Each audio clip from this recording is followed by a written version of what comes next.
कहानी को पूरा समझने के लिए कहानी के पिछले दोनों भागों को ज़रूर देखें। उसका लिंक मैं आप लोगों को डिस्क्रिप्शन बॉक्स में दे दूंगी और साथ में कमेंट बॉक्स में पिन भी कर दूंगी, तो आप वहां से भी जाकर देख सकते हैं। करीब 40 मिनट बाद गाड़ी शहर के सबसे बड़े डिज़ाइनर स्टूडियो के सामने जाकर रुकी। बाहर बड़े बड़े शीशों से चमकती रोशनी अंदर तक दिखाई दे रही थी। सम्राट ने गाड़ी पार्क की और सिया की तरफ देखते हुए धीमे से कहा, हमारी शादी जैसी तुम चाहती हो बिल्कुल वैसी ही होगी, सिंपल। सिया ने उसकी तरफ देखा। फिर यहाँ क्यों लाए हैं? उसकी आवाज़ बहुत धीमी थी। सम्राट हल्का सा मुस्कुरा दिया, लेकिन उसने शांत स्वर में कहा, अपनी होने वाली पत्नी को एक लहंगा दिलाने का हक तो मुझे होना चाहिए ना।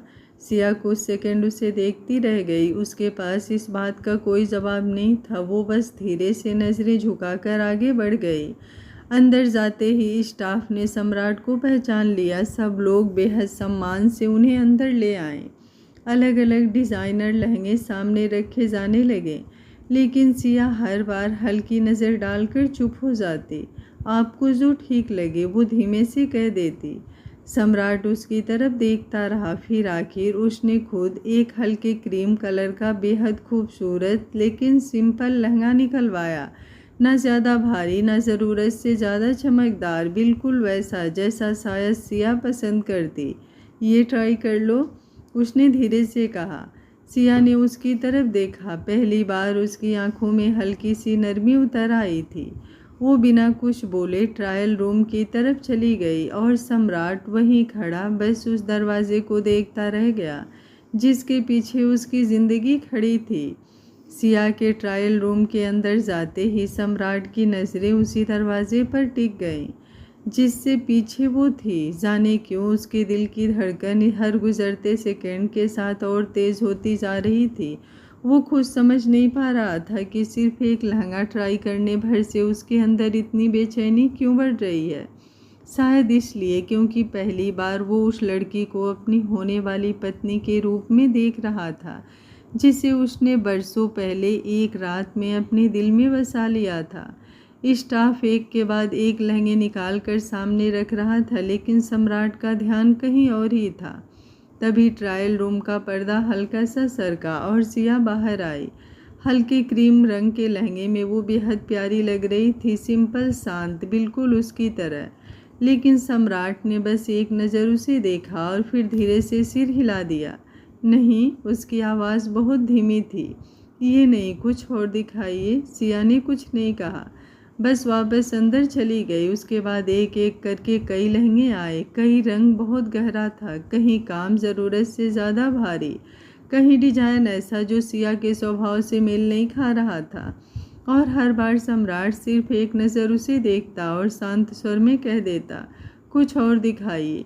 धीरे धीरे पूरा स्टाफ भी समझ गया था कि ये आदमी सिर्फ महंगा लहंगा नहीं ढूंढ रहा, वो अपनी दुल्हन के लिए कुछ महसूस करके चुन रहा है। करीब आधे घंटे बाद सम्राट की नज़र अचानक एक लहंगे पर जाकर ठहर गई। हल्का गुलाबी रंग, बेहद नाजुक सिल्वर वर्क, ना ज़रूरत से ज़्यादा चमक ना दिखावा, बस एक शांत खूबसूरती, बिल्कुल सिया जैसी। उसने बिना नज़र हटाए धीरे से कहा, ये वाला। स्टाफ तुरंत मुस्कुराते हुए वो लहंगा लेकर सिया के पास चला गया। कुछ मिनट बाद जब ट्रायल रूम का पर्दा दोबारा खुला तो सम्राट सचमुच कुछ पल के लिए सांस लेना भूल गया। सिया धीरे धीरे बाहर आई। खुले बाल उसके कंधों पर बिखरे हुए थे। हल्का गुलाबी रंग उसकी गोरी त्वचा पर ऐसा लग रहा था जैसे सुबह की पहली धूप किसी सफ़ेद फूल पर उतर आई हो। बिना किसी भारी मेकअप के भी उसके चेहरे की मासूमियत इतनी खूबसूरत लग रही थी कि वहाँ खड़ा पूरा स्टाफ एक पल के लिए उसे देखता रह गया। लेकिन सम्राट, उसकी नज़रें तो जैसे उस पर आकर ठहरी गई थी।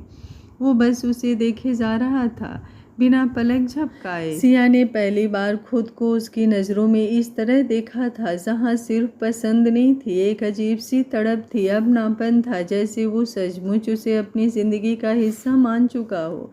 सिया की उंगलियां हल्का सा काँप गई। उसने धीरे से अपनी नज़रें झुका ली। अगर, सम्राट बहुत धीमी आवाज़ में बोला, अगर तुम मेरी पसंद का पहनोगी ना तो शायद दुनिया की सबसे खूबसूरत दुल्हन लगोगी मेरी नज़र में। उसकी आवाज़ में इतनी सच्चाई थी कि सिया का दिल एक पल को अजीब सा धड़क उठा। तुम्हें पसंद आया लहंगा? तुम पहनोगी ना इसे? उसने धीरे से अपनी पलकों को झुकाया और बहुत धीमे स्वर में बोली, अब दुल्हन आपकी बन रही हूँ तो पसंद भी आपकी ही होगी ना? बस इतना सा वाक्य, लेकिन सम्राट के लिए जैसे किसी ने पूरी दुनिया उसकी हथेलियों पर रख दी हो। उसके चेहरे पर अचानक ऐसी मुस्कान आ गई जिसे वो लाख कोशिश करके भी रोक नहीं पाया। उसकी आंखों में चमक उतर आई। 6 सालों में पहली बार सिया ने उनके रिश्ते को लेकर इतनी सहजता से कुछ कहा था, और वही छोटी सी बात सम्राट के दिल को भीतर तक छू गई। वो कुछ सेकंड उसे देखता रह गया, इतनी शिद्दत से कि सिया की सांसें तक उलझने लगी। पूरा स्टाफ अब हल्की मुस्कान के साथ दोनों को देख रहा था। तभी सिया हल्की झिझक के साथ बोली, मैं चेंज कर लूँ? लेकिन सम्राट जैसे अभी होश में ही कहा था। उसकी नज़रें अब भी उसी पर टिकी थी। सम्राट जी, इस बार सिया ने थोड़ा धीरे लेकिन साफ आवाज़ में कहा। सम्राट जैसे अचानक ख्यालों से बाहर आया। उसने तुरंत हल्का सा सिर झुकाया और नज़रें दूसरी तरफ कर ली। हाँ, वो धीमे स्वर में बोला, लेकिन ये लहंगा पैक कर दीजिए। सिया वापस अंदर चली गई, लेकिन उसके जाते ही सम्राट ने बहुत गहरी सांस ली। उसके होठों पर अब भी वही हल्की मुस्कान थी। कुछ देर बाद जब सारी शॉपिंग खत्म हो गई तो स्टाफ पैकिंग करने लगा। तभी मैनेजर ने विनम्रता से कहा, सर, ऊपर हमारा प्राइवेट लाउंज है, आप चाहे तो वहाँ लंच सर्व करवा देते हैं। सम्राट ने एक नज़र सिया की तरफ देखा। वो चुपचाप खड़ी थी। ठीक है, उसने शांत स्वर में कहा। दोनों ऊपर लाउंज में आकर बैठ गए। वहाँ हल्का इंस्ट्रूमेंटल म्यूजिक चल रहा था और पूरे फ्लोर पर सिर्फ वही दोनों थे। सिया भी थोड़ी चुप थी। उसकी नज़रें बार बार सामने रखे पानी के गिलास पर टिक जा रही थी। सम्राट उसे देख रहा था, लेकिन बिना ज़रूरत कुछ बोल नहीं पा रहा था। कुछ देर बाद खाना आ गया। दोनों ने चुपचाप खाना शुरू किया। तभी सम्राट ने प्लेट से एक छोटा सा निवाला तोड़ा और बिना कुछ कहे उसकी तरफ बढ़ा दिया। सिया की उंगलियां वहीं रुक गई। उसने धीरे से नज़र उठाकर सम्राट को देखा। उसकी आंखों में कोई ज़बरदस्ती नहीं थी, बस एक शांत सा अपनापन। सिया कुछ सेकंड चुप रही, फिर बहुत धीरे से वो निवाला खा लिया।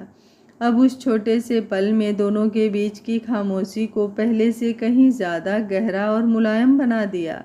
सम्राट की आंखों में हल्की चमक उतर आई, जबकि सिया की पलकों पर अनजानी शर्म तैर गई। वो तुरंत नज़रें झुकाकर पानी पीने लगी, और सम्राट वो पहली बार महसूस कर रहा था कि शायद उसकी बरसों की अधूरी ज़िंदगी सचमुच धीरे धीरे पूरी होने लगी थी। शॉपिंग खत्म होने के बाद जब दोनों वापस बाहर आए तो शाम हल्की ढलने लगी थी। आसमान पर सुनहरी रोशनी बिखरी हुई थी और उसी नरम रोशनी में सिया का चेहरा और भी शांत लग रहा था।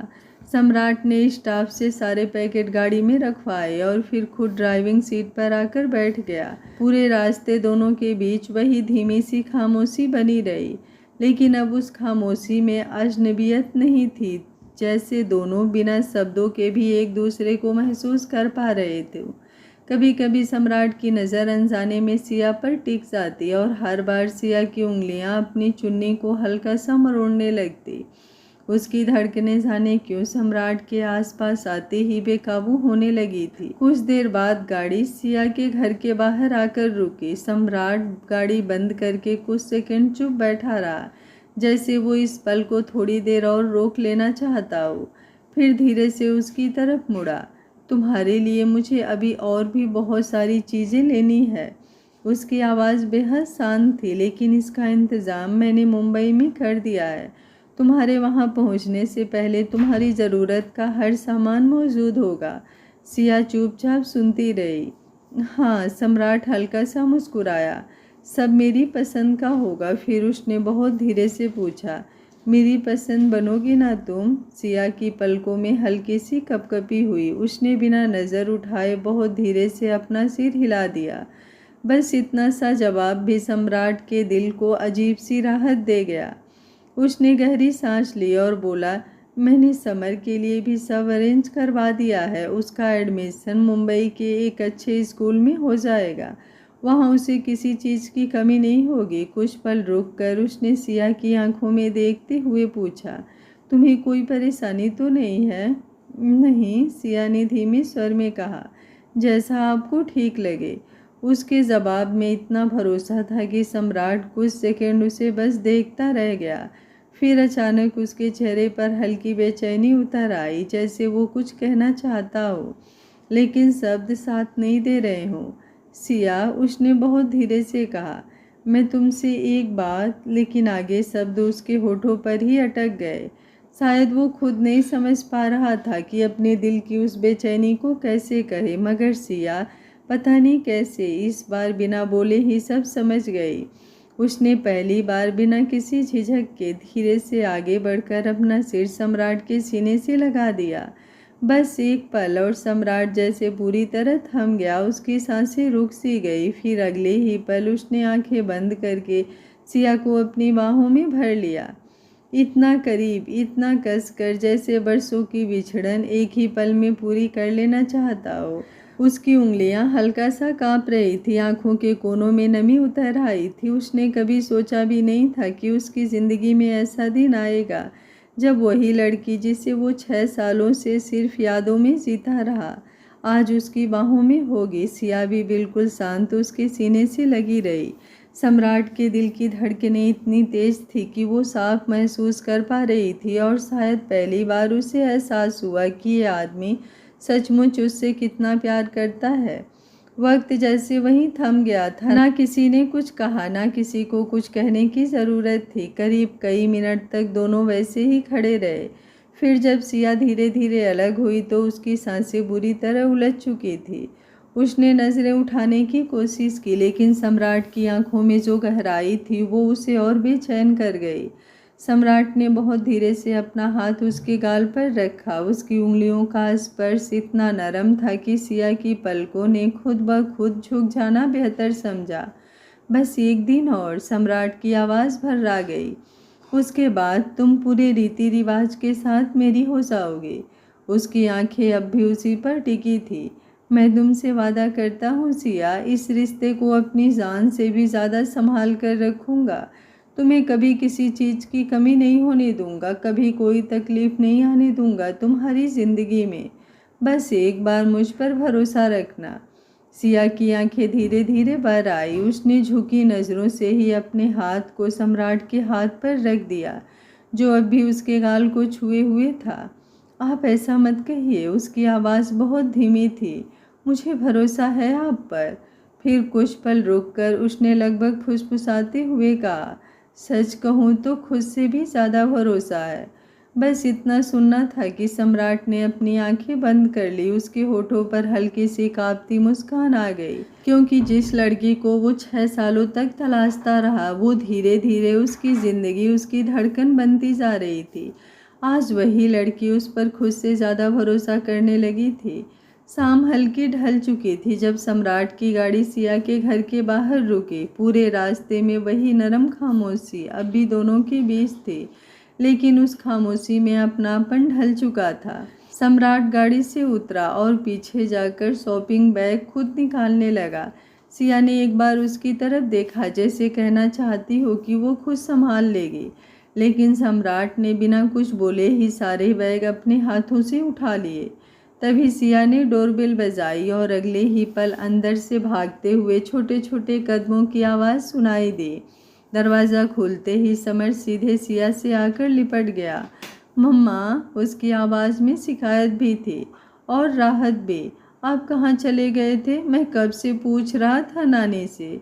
सिया उसके बालों में हाथ फेरकर मुस्कुरा दी। तभी समर की नज़र पीछे खड़े सम्राट पर गई और उसका चेहरा चमक उठा। सुपर हीरो, आप भी आ गए? सम्राट एक पल को चौंका, फिर हल्की मुस्कान के साथ उसकी तरफ देखा। अच्छा, उसने जानबूझकर गंभीर बनते हुए कहा। अभी तक तो कोई मुझे अंकल बुला रहा था। समर तुरंत मासूमियत से बोला। हाँ, लेकिन मैंने आज टीचर से सुपर हीरो की स्टोरी सुनी। अच्छा, सम्राट धीरे धीरे उसके करीब आया। और सुपर हीरो कौन होते हैं? समर ने पूरी गंभीरता से कहा। सुपर हीरो वो होते हैं जो मम्मा को खुश रखते हैं, बच्चों को बहुत सारा प्यार करते हैं, उन्हें चॉकलेट दिलाते हैं, स्कूल छोड़ने जाते हैं। और वो एक सेकंड रुका, फिर मासूम मुस्कान के साथ बोला, जब भी मैं उन्हें याद करूं वो मेरे पास आ जाते हैं। सम्राट की सांस जैसे एक पल को अटक गई, उसकी आंखों में हल्की नमी उतर आई। समर अब भी मासूमियत से उसे देख रहा था। तो आप हुए ना मेरे सुपर हीरो। बस इतना सुनना था कि सम्राट ने तुरंत अपने दोनों हाथ उसकी तरफ फैला दिए। समर बिना एक सेकंड गंवाए दौड़कर उसकी बाहों में समा गया। सम्राट ने उसे इतनी मजबूती से सीने से लगाया जैसे दुनिया की सबसे कीमती चीज़ उसकी बाहों में हो। उसकी आंखें कुछ पल के लिए बंद हो गई। उसके चेहरे पर जो सुकून था वो शायद उसने बरसों बाद महसूस किया था। सिया दरवाजे पर खड़ी ये सब देख रही थी। उसकी पलकों पर अनजानी नमी उतर आई। अनुपमा जी भी अंदर से बाहर आ चुकी थी और उनकी आंखों में भी वही भीगी मुस्कान थी जो एक माँ की आंखों में तब आती है जब उसे अपनी बेटी की ज़िंदगी में सच्ची खुशी दिखाई देने लगती है। कुछ देर तक सम्राट समर के साथ वैसे ही खेलता रहा। सम्राट अभी भी सोफे पर बैठा था और समर उसकी गोद में आधा चढ़ा हुआ उसके शर्ट के बटन से खेल रहा था। कमरे में शाम की हल्की सुनहरी रोशनी फैली हुई थी। बाहर हवा धीरे धीरे पर्दों को हिला रही थी, लेकिन उस पल वहाँ मौजूद चारों लोगों की दुनिया जैसे बस उसी छोटे से लम्हे में सिमट गई थी। सम्राट की उंगलियां बहुत प्यार से समर के बालों में घूम रही थी। वो बार बार उसे देख रहा था, जैसे सालों की प्यास आंखों से बुझा रहा हो। फिर उसने हल्की मुस्कान के साथ उसके गाल को छुआ और बेहद नरम आवाज़ में बोला, बिल्कुल, मैं तुम्हारा सुपर हीरो ही हूँ और मैं तुम्हारी ज़िंदगी में कभी कोई कमी नहीं आने दूँगा। तुम्हारे जीवन को इतनी खुशियों से भर दूँगा कि तुम संभाल ही नहीं पाओगे। समर की आंखें तुरंत चमक उठी। वो उत्साह से थोड़ा उछल कर बोला, सच में मेरी मम्मा को भी खुशियों से भर दोगे? सम्राट की नज़रें अनायास ही सामने खड़ी सिया पर चली गईं। सिया दरवाजे के पास खड़ी थी, हाथों की उंगलियां आपस में उलझी हुई थी और आंखों में हल्की नमी तैर रही थी। सम्राट ने उसे कुछ सेकंड देखा, फिर वापस समर की तरफ देखकर बहुत धीरे से बोला, हाँ, तुम्हारी मम्मा को भी। तुम्हारी मम्मा और तुम्हें दोनों की इतनी खुशियाँ दूंगा कि फिर कभी कोई दुख तुम्हारे पास आएगा ही नहीं। समर खुशी से खिलखिला उठा, लेकिन अगले ही पल उसकी मासूम आंखों में एक हल्की सी उदासी उतर आई। उसने बहुत भोलेपन से थोड़ा उसके करीब जाकर पूछा, तो क्या आप मुझे पापा भी ला सकते हो? उस एक सवाल ने जैसे पूरे कमरे की सांसें रोक दी। सिया की पलकें फड़की। अनुपमा जी जो पास खड़ी थी एकदम शांत हो गई और सम्राट, उसका दिल जैसे उसी पल भीतर तक कांप गया।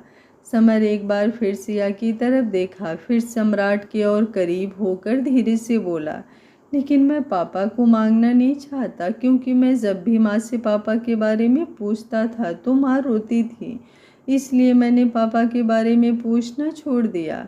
लेकिन समर बिना रुके अपनी मासूमियत में बोलता गया, सब बच्चों के पापा होते हैं। स्कूल में सब बोलते हैं कि उनके पापा उन्हें घुमाने ले जाते हैं, प्यार करते हैं, पीटीएम में भी आते हैं, लेकिन मेरे पापा क्यों नहीं आते? उसकी आवाज़ अब थोड़ी धीमी हो गई थी। क्या आप मुझे पापा भी ला दोगे? सिया की आंखों से एक आंसू टूटकर गाल पर लुढ़क गया। उसने तुरंत चेहरा दूसरी तरफ घुमा लिया, क्योंकि वो नहीं चाहती थी कि उसका बच्चा उसकी टूटती हुई आंखें देखे। लेकिन सम्राट, वो बस समर को देखे जा रहा था। उसके सीने में जैसे कोई चीज़ दर्द बनकर फैल गई थी। कितनी बार इस छोटे से बच्चे ने मासूमियत से भरा शायद यही सवाल अपनी मम्मा से पूछा होगा। कितनी रातें सिया ने उसे सीने से लगाकर चुप करवाया होगा। कितनी बार खुद टूट कर भी मुस्कुराई होगी। सम्राट की आंखें नम हो गई। उसने धीरे से समर का चेहरा अपनी हथेलियों में लिया और कांपती मुस्कान के साथ बोला, अगर मैं ही तुम्हारा पापा बन जाऊं तो बनाओगी मुझे अपना पापा? समर की आंखें गोल हो गई। सच में सुपर हीरो? वो खुशी से लगभग चिल्ला पड़ा। सुपर हीरो, आप मेरे पापा बनोगे? सम्राट ने बिना एक पल गंवाए अपना सिर हिला दिया। हाँ, हमेशा के लिए। समर अगले ही सेकंड उसकी गर्दन से लिपट गया। Thank you super hero.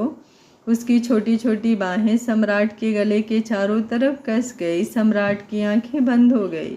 उसने उसे अपनी बाहों में इतना कसकर भर लिया जैसे अब कभी दूर नहीं जाने देगा। फिर हल्का सा हंसते हुए बोला, लेकिन जब मैं तुम्हारा पापा बन गया हूँ तो अभी भी तुम मुझे सुपर हीरो क्यों बोल रहे हो? समर तुरंत पीछे हटकर उसकी तरफ देखने लगा। उसकी आंखों में इतनी चमक थी कि जैसे उसे पूरी दुनिया मिल गई हो। फिर वो खिलखिलाकर बोला, अरे हाँ, मुझे तो अब आपको पापा बोलना चाहिए ना। और अगले ही पल वो पूरे दिल से चिल्लाया, थैंक यू पापा। वो एक शब्द पापा सम्राट के कानों में पड़ा और जैसे उसकी पूरी दुनिया वहीं थम गई। उसकी सांसें अटक गई, आंखें अपने आप बंद हो गई। कितने लंबे साल उसने इस शब्द के लिए तड़पते हुए बिताए थे। उसने कभी सोचा भी नहीं था कि उसका बेटा, उसका अपना खून, पहली बार उसे ऐसे पुकारेगा। उसके पलकों के कोनों से नमी बाहर छलक आई। उसने जल्दी से समर को अपने सीने से और कस लिया, जैसे उस आवाज़ को अपने दिल में हमेशा के लिए कैद कर लेना चाहता हो। फिर वो धीरे से उसे अपने से थोड़ा दूर करके उसका चेहरा दोनों हाथों में थामते हुए लगभग टूटती आवाज़ में बोला, एक बार और बोलो। समर हंस पड़ा। थैंक यू पापा। सम्राट की आंखें भर आई। एक बार और पापा, एक बार और पापा। अब सम्राट खुद को रोक नहीं पाया। उसने झुककर समर के पूरे चेहरे को बार बार चूम लिया, माथा, गाल, आंखें, जैसे वो अपने बच्चे के हर एहसास को महसूस कर लेना चाहता हो, हर नब्ज अपनी आंखों में बसा लेना चाहता हो। फिर उसे वापस सीने से लगा लिया और आंखें बंद कर ली। अनुपमा जी ये सब देखकर खुद को संभाल नहीं पाई। उनकी आंखों से लगातार आंसू बह रहे थे। उन्होंने कांपते हाथों से अपना मुंह ढका और धीरे से पलटकर अंदर कमरे में चली गईं, क्योंकि उस पल एक माँ का दिल अपनी बेटी और नाती की अधूरी जिंदगी को आखिर पूरा होते हुए देख रहा था। सिया की हालत भी अलग नहीं थी। उसकी आंखों से आंसू लगातार बह रहे थे। वो बस सम्राट और समर को देखे जा रही थी। उसे लग रहा था जैसे सालों से उसके सीने पर रखा कोई बहुत भारी पत्थर धीरे धीरे हट रहा हो। तभी समर अचानक सम्राट की गोद से उतरा और भागकर सिया के पास आया। उसने खुशी से उसका हाथ पकड़ लिया। मम्मा, देखा आपने, मुझे पापा मिल गए। उसकी आवाज़ खुशी से कांप रही थी। देखो ना मम्मा, सुपर हीरो मेरे पापा बनेंगे।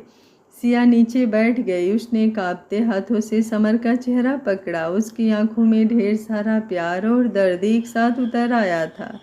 फिर उसने बहुत धीरे से उसके माथे को चूमते हुए कहा, सुपर हीरो तुम्हारे पापा बनेंगे नहीं समर। उसकी आवाज़ भर्रा गई। उसने एक नज़र सम्राट की तरफ देखा, जो नम आँखों से सिर्फ उन्हें ही देख रहा था। फिर सिया ने मुस्कुराते हुए अपने बेटे के बालों में हाथ फेरा और बोली, सुपर हीरो तुम्हारे पापा हैं, वो बन चुके हैं तुम्हारे पापा। समर खुशी से चीख पड़ा और अगले ही पल दौड़कर फिर सम्राट के सीने से जा लगा और सम्राट, उसने अपनी पूरी दुनिया को अपनी बाहों में भर लिया। काफ़ी देर बाद सम्राट ने समर के माथे को चूमकर उसे नीचे उतारा। अब मेरे चैंपियन को जल्दी सो जाना चाहिए, उसने प्यार से कहा। थोड़ी देर बाद सम्राट वापस अपने घर लौट आया। घर में घुसते ही नीलिमा जी और अनुराग जी की नज़रें उस पर थम गई और दोनों के चेहरे पर मुस्कान आ गई। वाह, अनुराग जी ने उसे ऊपर से नीचे तक देखते हुए कहा। चेहरे की चमक तो देखो बरखुरदार की, लगता है किसी ने आखिरकार हमारे बरखुरदार को खुश रहना सिखा दिया। सम्राट हल्का सा मुस्कुरा दिया लेकिन कुछ बोला नहीं। नीलिमा जी तुरंत उसे छेड़ते हुए बोली, इतनी मुस्कान तो मैंने बचपन के बाद आज देखी है तेरे चेहरे पर। मम्मी माँ, आप भी? सम्राट ने बनावटी नाराज़गी दिखाई तो दोनों हल्का सा हंस पड़े। फिर नीलिमा जी उसके पास आईं और प्यार से उसके चेहरे को छूकर बोली, अच्छा अब बहुत हुआ, जाओ जाकर सो जाओ, नहीं तो कल मेरे बेटे की शादी में आंखों के नीचे डार्क सर्कल दिखेंगे। सम्राट हल्का मुस्कुराया, फिर बिना कुछ कहे आगे बढ़कर नीलिमा जी के गले लग गया। नीलिमा जी ने भी उसे कसकर सीने से लगा लिया। उस एक पल में एक माँ का सुकून था, अपने बच्चे को आखिर खुश देख पाने का सुकून। अगले दिन सुबह घर बहुत जल्दी साग गया। पूरे घर में हलचल थी, लेकिन फिर भी सब कुछ शांत और सलीके से हो रहा था। सम्राट अपने कमरे में तैयार हो रहा था। क्रीम और गोल्डन रंग की शेरवानी में वो बेहद हैंडसम लग रहा था। बीच में पिंक कलर के बूटे थे। उसके चेहरे पर वही रौब था जो हमेशा रहता था, लेकिन आज उसमें एक अलग ही चमक जुड़ गई थी। तभी दरवाज़ा खुला और निया अंदर आई। उसके पीछे बीरेन भी था। निया कुछ सेकंड अपने भाई को देखती रही, फिर उसकी आंखें हल्की भर आई। आप, उसने धीमे से कहा। बहुत अच्छे लग रहे हो भाई। वो तुरंत आगे बढ़ी और अपनी उंगलियों पर हल्का सा काजल लगाकर उसके कान के पीछे छोटा सा टीका लगा दिया। मेरे भाई को किसी की नज़र ना लगे। उसकी आवाज़ भर्रा गई। सम्राट हल्का सा मुस्कुरा दिया और प्यार से उसके सिर पर हाथ फेर दिया। बीरेन भी आगे आया। उसने सम्राट को गले लगाकर कहा, सच कहूँ मुझे बहुत खुशी है आज। मैं बहुत पहले से चाहता था कि तुम्हारी जिंदगी में कोई ऐसा आए जो तुम्हें सच में खुश रखे। सम्राट की आंखों में हल्की नरमी उतर आई। उसने बस धीरे से थैंक्स कहा। उधर सिया भी तैयार हो चुकी थी। कमरे के बीचों बीच बैठी वो सचमुच किसी सपने जैसी लग रही थी। हल्का गुलाबी लहंगा, खुले बाल, माथे पर छोटी सी बिंदी और चेहरे पर वही मासूम झिझक। बिना ज़रूरत से ज़्यादा मेकअप के भी उसकी खूबसूरती ऐसी थी कि कमरे में मौजूद हर नज़र कुछ पल उस पर ठहर जाती। अनुपमा जी तो बस उसे देखती ही रह गई। उनकी आंखें धीरे धीरे भर आई। वो आगे बढ़ी और कांपते हाथों से उसकी नज़र उतार दी। मेरी बच्ची, उनके होठ कांप गए। आज सच में दुल्हन लग रही है। सिया की आंखें भी नम हो गई। उसने आगे बढ़कर अपनी माँ के हाथ पकड़ लिए और उस पल एक माँ की बरसों की दुआएं जैसे आखिर अपनी मंजिल तक पहुँच रही थी। सुबह का आसमान हल्के सुनहरे रंग में रंगा हुआ था। मंदिर के चारों तरफ ताजे फूलों की खुशबू फैली हुई थी। घंटी की मधुर आवाज़ और मंत्रों की धीमी गूंज पूरे वातावरण को एक अलग ही पवित्रता दे रही थी।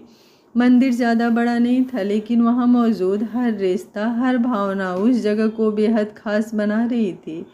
आज कोई शोर नहीं था, ना ढेर सारी भीड़, ना दिखावा, बस अपने लोग, अपनों की दुआएं और दो अधूरी जिंदगियों का एक होना। सम्राट मंदिर की सीढ़ियों के पास खड़ा था। ऑफ वाइट शेरवानी में, पिंक बूटे में उसका व्यक्तित्व हमेशा की तरह बेहद प्रभावशाली लग रहा था, लेकिन आज उसके चेहरे पर कुछ अलग था। एक सुकून, एक चमक, जैसे बरसों की तलाश आखिर आज पूरी होने जा रही हो। उसकी नज़रें हर सेकंड बाद मंदिर के दरवाजे की तरफ उठ जाती और फिर अगले ही पल वहाँ सिया दिखाई दी। सम्राट की पसंद का बेहद खूबसूरत लेकिन सादगी से भरा पिंक लहंगा, माथे पर हल्की सी बिंदी, गले में छोटा सा हार, हाथों में चूड़ियाँ और चेहरे पर बिना किसी भारी मेकअप के वही मासूम खूबसूरती जो किसी भी बनावट से कहीं ज़्यादा गहरी थी। उसकी पलकों में हल्की झिझक थी, लेकिन आज पहली बार उसके चेहरे पर एक अजीब सा संतुलन भी था, जब उसने खुद को किस्मत के हवाले कर दिया हो और किस्मत ने पहली बार उसके लिए कुछ अच्छा चुना हो। सम्राट की नज़रें उस पर जाकर ठहर गई। एक पल के लिए वो बस उसे देखता रह गया। आसपास क्या चल रहा था, कौन क्या बोल रहा था, उसे कुछ सुनाई ही नहीं दिया। उसे बस अपनी दुल्हन दिखाई दे रही थी, वही लड़की जिसे उसने 6 साल पहले एक रात में खो दिया था और आज पूरी दुनिया के सामने अपनी ज़िंदगी में हमेशा के लिए पा रहा था। सिया की नज़रें भी धीरे से उठी और सम्राट से मिली। अगले ही पल उसकी पलकें झुक गई, लेकिन उस एक पल में भी सम्राट ने उसकी आंखों में अपने लिए भरोसा साफ देख लिया था। अनुपमा जी थोड़ी दूर खड़ी अपनी बेटी को देख रही थी। उनकी आंखें बार बार भर जा रही थी।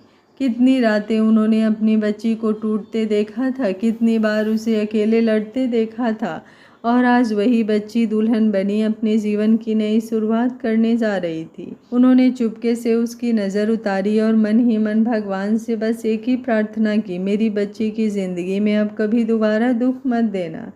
पंडित जी ने दोनों को मंडप में बैठने के लिए कहा। सम्राट और सिया एक साथ हवन कुंड के सामने बैठे।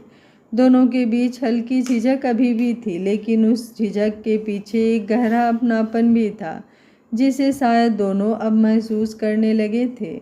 मंत्रों की आवाज़ के बीच शादी की रस्में शुरू हुई। कभी सम्राट की नज़रें चुपके से सिया की तरफ उड़ जाती, तो कभी सिया खुद को संभालते हुए सामने देखने लगती। लेकिन हर बार जब भी उनकी नज़रें टकराती, दोनों के दिलों की धड़कनें थोड़ा और तेज हो जाती। फिर वरमाला की रस्म हुई। जब सिया ने कांपते हाथों से वरमाला उठाई, तो सम्राट ने खुद थोड़ा झुककर उसका साथ आसान कर दिया। उसकी आंखों में वही नरमी थी, वही भरोसा, जैसे वो हर कदम पर उसका हाथ थामने के लिए तैयार हो। और जब सम्राट ने सिया को वरमाला पहनाई, तो निया खुशी से ताली बजा उठी। अब तो ऑफिशियली आप भाभी हो गई हैं, उसने हंसते हुए कहा, जिससे सबके चेहरों पर हल्की मुस्कान आ गई। शादी की रस्में आगे बढ़ती रही। फेरे शुरू हुए, अग्नि के चारों तरफ चलते हुए हर फेरे के साथ जैसे दोनों मन ही मन एक दूसरे से कोई वादा कर रहे थे। 7वें फेरे के बाद मांग में सिंदूर भरते वक्त सम्राट के हाथ सचमुच हल्के कांप गए। उसकी आंखें बार बार सिया के चेहरे पर जा रही थी, और जैसे ही उसने उसकी मांग में सिंदूर भरा, सिया की आंखें अपने आप बंद हो गई। उस एक पल ने जैसे उसके जीवन के सारे खालीपन पर अपना नाम लिख दिया। फिर मंगलसूत्र पहनाते वक्त सम्राट की उंगलियां उसके गले को हल्के से छू गई, और सिया की सांसें थम सी गई। नीलिमा जी ये सब देख रही थी। उनकी आंखें बार बार भर जा रही थी। उन्हें ऐसा लग रहा था जैसे सच में आज उनका बेटा अपनी जिंदगी पा गया हो। अनुराग जी ने धीरे से उनका हाथ दबाया, और दोनों ने बिना कुछ कहे आंखों ही आंखों में भगवान का शुक्रिया अदा किया। फिर पंडित जी मुस्कुराए और बोले, अब से आप दोनों पति पत्नी हैं। आपकी शादी संपन्न हुई। मंदिर में मौजूद हर चेहरे पर खुशी उतर आई। नीलिमा जी की आंखों में भी खुशी के आंसू आ ही गए थे। अगर आज का पार्ट आप लोगों के दिल को छू गया हो तो कमेंट बॉक्स में अपनी राय ज़रूर दीजिएगा, और वीडियो पसंद आया है तो एक लाइक भी कर दीजिएगा। Thank you for watching. मिलते हैं कहानी के अगले भाग में। तब तक स्वस्थ रहिए, मस्त रहिए, अपना ख्याल रखते रहिए।